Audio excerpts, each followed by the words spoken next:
बिस्मिल्लाहिर्रहमानिर्रहीम, अस्सलाम वालेकुम रहमतुल्लाहि व बरकातुहू। मेरा नाम अहमद अकील है। आप देख रहे हैं प्रॉपर्टी टीवी।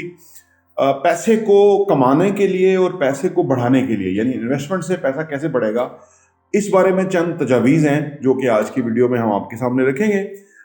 आप जो भी कमाते हैं, जो भी इन्वेस्ट करते हैं, वो पैसा बढ़ना चाहिए। पहली बात यह है कि आप जो कमाते हैं वो आपकी कमाई में इजाफा होना चाहिए, आपकी बचत में इजाफा होना चाहिए और आपकी फिर इन्वेस्टमेंट में जो ना वो फ़ायदा होना चाहिए। नंबर वन तरीका यह है कि जी जो भी आप कमाएं वो उनको असासों में इन्वेस्ट करें। असासों में इन्वेस्ट करने का फ़ायदा क्या होता है? असासों में इन्वेस्ट करने का फ़ायदा ये होता है कि आप थोड़े थोड़े पैसे आप किसी रियल एस्टेट की प्रोडक्ट के अंदर इन्वेस्ट कर लेते हैं और वो थोड़े थोड़े पैसे बाद में एक वैल्यूएबल असासा बन जाते हैं। यानी वो एसेट कि जो न सिर्फ ग्रो कर रहा है, बढ़ भी रहा है, बल्कि वो इनकम भी दे रहा है। जैसे कि हम आपको अपार्टमेंट बताते रहते हैं, शॉप, लो ग्राउंड फ्लोर की शॉप, कोई भी, उसके ऊपर रेंटल वैल्यू है और जो रेंटल वैल्यू जो सासा दे रहा हो वो बहुत ज़बरदस्त सासा होता है, क्योंकि वो आपकी इनकम में इजाफा कर रहा है, कंट्रीब्यूट कर रहा है। तो आपका पैसा बच भी रहा है और उसके बाद आप अगर फर्दर उस पैसे को फर्दर नए असासे के अंदर इन्वेस्ट कर देते हैं तो फिर आपका एक की बजाय फिर दूसरा असासा बन जाता है। फिर आने वाले 2-2.5 सालों के बाद दोनों तरफ से आपको रेंटल इनकम आती रहती है। तो दरअसल पैसे को कमाना और उस पैसे को बचा के रियल एस्टेट में इन्वेस्ट करना वो आज के दौर के अंदर बड़ा एक चैलेंजिंग काम है। लेकिन जो लोग ये कर लेते हैं उनकी ज़िंदगी और उनके फैमिली बच्चों की ज़िंदगी बड़ी आसूदा हो जाती है, क्योंकि कोई भी मुआशी मसला उनके लिए मसला रहता नहीं है, क्योंकि वो खुद कमा रहे हैं, उनके असासे कमा रहे हैं और वो पैसा इकट्ठा हो रहा है और वो अगेन किसी और असासे में इन्वेस्ट हो रहा है और इस तरह से वो रिच हो जाते हैं, सही मानों में वेल्दी हो जाते हैं और उनको मुआशी कोई चैलेंजेस उनके लिए कुछ नुकसान नहीं पहुंचाते। वो बड़े कंफर्टेबली ज़िंदगी जीते हैं। जॉब पेशा लोगों को आमतौर पर ये समझ नहीं आती, लेकिन अगर कोई जॉब में भी अगर अच्छा कमाता है तो वो अगर उनको असासों में कन्वर्ट कर ले, जब तक कि वो एक्टिवली कमा रहा है तब तक तो वो कमा सकता है। जब वो रिटायर हो जाए तो वो असासे उनको फ़ायदा दे सकते हैं। तो इस तरह आप अपनी आमदनी को बढ़ा सकते हैं, उसको सेविंग में कन्वर्ट कर सकते हैं और उसको इन्वेस्टमेंट में कन्वर्ट करके आप अपने असासे बढ़ा सकते हैं, ताकि आपका पैसा जो है वो फर्दर पैसे को और कमाए। नंबर 2 तजवीज़ ये है कि ज़्यादा टाइम आप कमाने पर एम्फेसाइज करें, खर्च करने पर नहीं। जो लोग जॉब पेशा होते हैं, क्योंकि उनकी एक आमदनी होती है फिक्स, उन्हें पता होता है कि ये आमदनी है, फट से लाख रुपया घर आना है, वो बैठ के उसकी जमा तफरी करते हैं कि क्या हमें खर्च करना है, क्या नहीं करना। उनका बस ये होता है कि इस महीने ये कर लेते हैं, अगले महीने वो कर लेंगे। सारे काम एक साथ नहीं हो सकते क्योंकि आमदनी लिमिटेड है।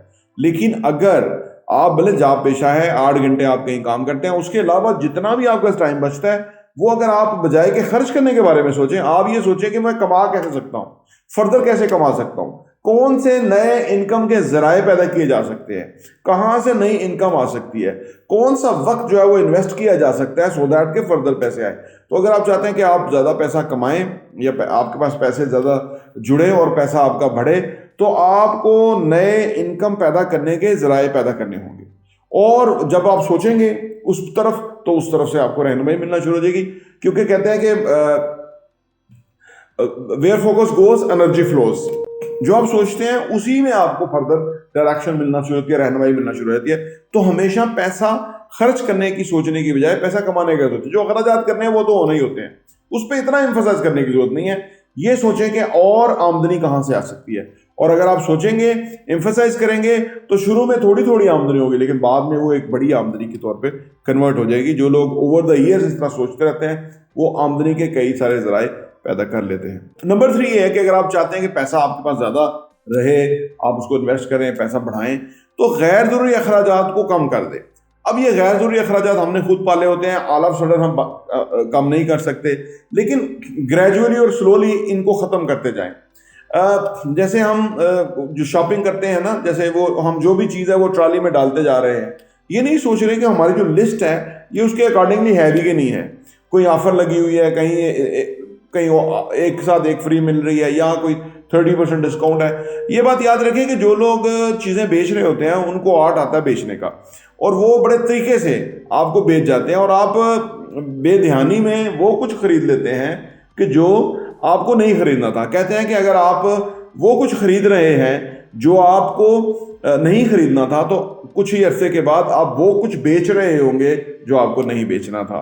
तो लिहाजा अगर आप चाहते हैं कि आपके पैसा बढ़े, आपका पैसा ग्रो करे, आपका पैसा इन्वेस्ट हो, असासे बने, एक उस पूरे सिस्टम में आपका पैसा रहे, तो उसके लिए ज़रूरी है कि गैर ज़रूरी अखराजात को ग्रेजुअली आप कम करते चले जाएं। नंबर 4 ये है कि ऐसे महंगे स्कूलों, कॉलेज और यूनिवर्सिटीज़ में बच्चों को ना दाखिल करवाएं। आज एजुकेशन बहुत बड़ा बिजनेस है, इस तरह हेल्थ एक बहुत बड़ा बिजनेस है, और लोग जो अपने सेहत की हिफाजत नहीं करते, रोजाना वॉक करने के लिए आधा घंटा नहीं निकालते, एक्सरसाइज के लिए टाइम नहीं निकालते, तो वो गैर जरूरी हेल्थ के ऊपर उनके अखराजात उठते हैं, कीमती टेस्ट होते हैं, फिर डॉक्टर्स को हत्थे चढ़ जाए तो उनकी तो फिर आपका बिजनेस है। इसी तरह एजुकेशन आज के दौर के अंदर बहुत बड़ा बिजनेस है। अनफॉर्चुनेटली जो ये बड़े बड़े ब्रांड्स हैं, स्कूल, कॉलेज, यूनिवर्सिटीज, ये सिर्फ रैट रेस के लिए वो बच्चे पैदा कर रहे हैं कि जो जाके नौकरी लेंगे और अपनी एक जिंदगी जिएंगे, और उस दौरान इन यूनिवर्सिटीज के अंदर हीरोइन बिक रही है, आइस बिक रही है, चर्च बिक रही है, लड़के लड़कियों के इश्क मशूकी चल रही है। ये सारे काम हो रहे हैं बदकिस्मती से। लोग नहीं समझते, लोग समझते हैं कि हम उन यूनिवर्सिटी में भेज रहे हैं तो वो बच्चा जो है एजुकेशन ले रहा है या वहाँ उस माहौल में बेहतर हो जाएगा। आज वो एजुकेशन का मेयार ही नहीं रहा। उन यूनिवर्सिटीज और कॉलेजेस और स्कूल्स को सिर्फ अपनी फीस से गर्ज है। बच्चे को आपने ही तवज्जो देनी है। आपने घर में बच्चे को अगर टेक केयर करेंगे, उस पर एम्फोसाइज करेंगे, तो फिर वो बच्चा पढ़ेगा। अदरवाइज अगर स्कूल पे छोड़ देंगे तो बच्चा खराब हो जाएगा, स्मोकर बन जाएगा, जो कि आज हो रहा है आमतौर पे। और वालिदैन को नहीं पता होता कि उन्होंने अपने सर से एक बोझ या जिम्मेदारी उठा के यूनिवर्सिटी, स्कूल या कॉलेज के हवाले की हुई है। दरअसल वो बहुत बड़ी लाइबिलिटी बन रही है, जो कि बाद में वालिदैन परेशान हो जाते हैं कि ऐसा हुआ तो हुआ क्यों। उसकी वजह यह कि बच्चे एनवायरनमेंट से पिक करते हैं। वहाँ एनवायरनमेंट ऐसा है जहाँ पे लेविश अखराजात होते हैं, जहाँ पे प्रेजेंटेशन के नाम पे, इवेंट्स के नाम पे, हर दूसरे नाम के ऊपर वो वालिदैन की जेब से पैसा निकाल रहे हैं, और बच्चे ना समझ होते हैं, उन्हें समझ नहीं होती, और वो फिर उनके जो कॉन्सेप्ट हैं वो ख़राब हो जाते हैं। कोशिश करें कि अगर आप पढ़ाना भी चाहते हैं तो वहाँ कोशिश करें कि ऐसी जगह पढ़ाएं जहाँ पे बहुत बड़ी फीस ना हो, बहुत बड़े अखराजात ना हो, एक नॉर्मल होनी चाहिए। क्योंकि एजुकेशन जो है ना, वो आज के दौर के अंदर वो एजुकेशन नहीं रही जो कभी रवायती एजुकेशन हुआ करती थी, डिग्री हुआ करती थी। आज डिग्री के अलावा बहुत कुछ है कि जो कि बच्चों को आना चाहिए, क्योंकि आज एंटरप्रेन्योरशिप और स्टार्टअप्स का टाइम है, आज नौकरी का टाइम ही नहीं है। तो डिग्रियां बेसिकली इसलिए ली जाती हैं कि नौकरियां हासिल की जाए, कोई पोजीशन हासिल की जाए। आज कोई डॉक्टर की कोई पोजीशन नहीं है माशरे के अंदर, आप फौजी ऑफिसर की कोई पोजीशन नहीं है माशरे के अंदर। आज किसी और शोबे की, उस्ताद की बिल्कुल बेकदरी है, आप जानते ही हैं। किसी शोबे के अंदर जो ब्यूरोक्रेट्स वगैरह हैं, उनकी अगर हराम ना खाएं तो उनकी तो गुजारा ही नहीं होता। जितनी तनख्वाहें हैं, जितनी माशरे के अंदर अखराजात हैं, जितने वो, तो आज स्टार्टअप्स का और बिजनेस का दौर है। तो इसलिए अगर आप बच्चों का पूरा जोर और अपना पूरा जोर उन फीसों के अदा करने पे लगा देंगे, बाद में बच्चा 1,00,000-2,00,000 रुपए की तनख्वाह हासिल कर रहा होगा, तो वो कोई खास अचीवमेंट नहीं होगी, और उसका आपको आने वाले टाइम में रियलाइज होगा। तो आज वो अखराजात कम करके उन अखराजात को सही डायरेक्शन में इन्वेस्ट करना शुरू करें, सो दैट कि वो आपके ऐसे असासे बने जो कि इन यूनिवर्सिटी और स्कूलों और कॉलेजों के जो ऑनर्स हैं उनके असासे बन रहे हैं। उन्होंने एक बहुत ही रिच मॉडल जो है वो अडॉप्ट किया हुआ है। लोग महंगी डिग्रियां खरीद रहे हैं और उनका पैसा बन रहा है, और वो असासे बना रहे हैं, और लोग जो है अपना पैसा उधर ज़ाया कर रहे हैं। तो इस चीज़ को देखें कि यहाँ बहुत पैसा जाता है, इस पैसे को, इसको ऐसे को बचाएं और उसको अपने सही डायरेक्शन में इन्वेस्ट करें। फिर यह है कि जी कुछ भी आप खर्च करें उसमें देखें कि उसमें फ़ायदा क्या है और नुकसान क्या है, और सादा ज़िंदगी बसर करें। देखिए, सादा ज़िंदगी बसर करने का फ़ायदा क्या है? सादा ज़िंदगी बसर करने का फ़ायदा ये है कि बुनियादी तौर पे इंसान जो है वो कंज्यूम करने के लिए नहीं है, प्रोड्यूस करने के लिए। अनफॉर्चुनेटली आज जिस डगर पे हम चल निकले हैं उसके ऊपर हम कंज्यूम कर रहे हैं, और इतना कंज्यूम कर रहे हैं कि जो हमारी रिक्वायरमेंट नहीं है। तो लिहाजा जब अखराजात हम बढ़ा लेंगे, ज़्यादा कंज्यूम कर रहे होंगे, तो हम प्रोड्यूस नहीं कर सकेंगे, तो लिहाजा हम तनज़्ज़ुली का शिकार रहेंगे। कोशिश करें कि आप मैक्सिमम आउटकम निकालें और मिनिमम कंज्यूम करें, सादा ज़िंदगी बसर करें। सादा कपड़े हों लेकिन साफ़ सुथरे हों, बहुत महंगे ज़रूरत नहीं है। तो इसलिए बहुत ज़्यादा ज़रूरत भी नहीं होती कपड़ों की।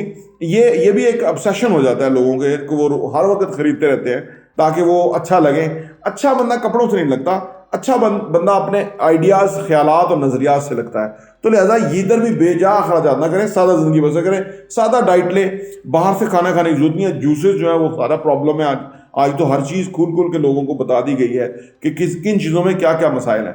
तो ये कुछ भी बाहर की चीज़ें जो है वो इंतहाई ख़तरनाक है, मुहलक बीमारियां पैदा करती हैं। घर से खाएं सादा खुराक, और इससे आपकी सेहत भी अच्छी रहेगी और आपके जेब पे भी बोझ नहीं होगा। फिर यह कि अगर आप कोई बिजनेस कर रहे हैं या कोई काम कर रहे हैं या कुछ भी है, जैसे घर के इवेंट हैं, शादी है, अदर चीज़ें हैं, अखराजात हैं, ये वो कोशिश करें कि इनके ऊपर मिनिमम अखराजात उठें। अनफॉर्चुनेटली हम ये समझ लेते हैं कि यार जिंदगी के एक ही इवेंट है, हमारा एक ही काम है, अच्छी तरह हो जाना चाहिए, उसमें हम बेजा अखराजात कर रहे होते हैं। हालांकि उतनी अखराजात करने की जरूरत नहीं है। सादा जिंदगी अगर हम बसर करेंगे तो उससे यह कि वो इवेंट भी अच्छा हो जाएगा और हम ज्यादा दिखलावे की तरफ जाएंगे। जिन लोगों का रुझान दिखावे का हो जाए, वो दिखावा एक ऐसी चीज है कि देयर इज नो एंड। लोग उसमें बहुत ज्यादा अखराजात करते हैं, वो समझते हैं शायद इससे कोई उनकी इज्जत और शान में इजाफा हो जाएगा। लोग बिल्कुल नहीं नोटिस करते, बल्कि लोग बुरे अल्फाज में याद करते हैं जो लेविश और बेजा अखराजात इसराफ करते हैं। तो लिहाजा कोई भी काम करे, बिजनेस हो, घर बना रहे हो, शादी कर रहे हो, बर्थडे पार्टी हो, कुछ भी हो, सेलिब्रेशन कोई भी हो, सादगी को मद्देनजर रखें। उससे फायदा यह है कि आप भी आसान और सुधा रहेंगे और जो लोग आएंगे वो भी उसको एक नॉर्मली कंसिडर करेंगे, और लोगों का भी ध्यान इस बेजा के अखराजात और लेविश और दिखावे के अखराजात से हटके उनका जेन्युइन चीज़ों की तरफ ध्यान रखेगा और एक मुल्क में एक बेहतर कल्चर डेवलप करेगा। देखिए, जो लोग पैसा बचा नहीं पाते, पैसा इन्वेस्ट नहीं कर पाते, ग्रो नहीं कर पाते ना, वो बुनियादी तौर पे उनका अपना कसूर होता है। और ये जो चंद तरीके या चंद तजावीज़ जो मैंने आपके सामने रखी हैं, अगर आप इनको गौर करें तो वाकई आप और ज़रूर रियलाइज़ करेंगे कि हमारे इन चीज़ों के ऊपर बहुत बेजा खर्चात उठते हैं और इससे हमारे पास पैसे जमा ही नहीं होते, पैसे रुकते ही नहीं हैं कि हम वो इन्वेस्टमेंट में कन्वर्ट कर सकें। प्रॉपर्टी टीवी देखने का बहुत बहुत शुक्रिया।